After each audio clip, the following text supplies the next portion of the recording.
If your condenser fan motor bearing is worn out and making this annoying grinding noise, you gotta act fast to avoid bigger headaches. So, first off, turn off the power to your air conditioner to keep things safe.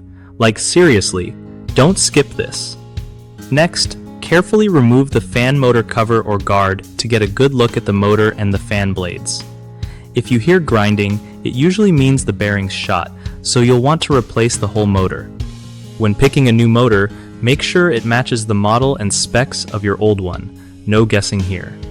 Before installing, clean the whole area around the fan and motor to get rid of any dirt and grime that could mess things up again. While you're at it, check the fan blades for damage or bends, because that can cause extra strain on the motor.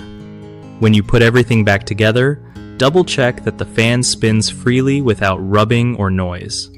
Finally, power it back on and listen closely. If the grinding's gone, you nailed it.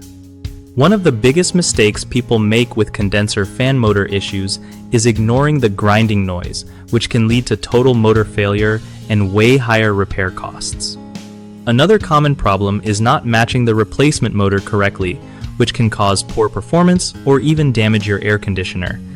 Lastly, folks often forget to clean the fan area during replacement, leaving dirt and buildup that wear down the new motor faster.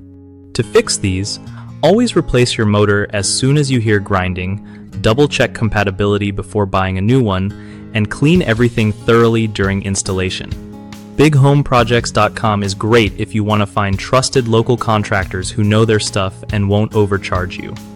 Plus, if you're a contractor looking for solid jobs, it helps connect you with homeowners who really need your skills.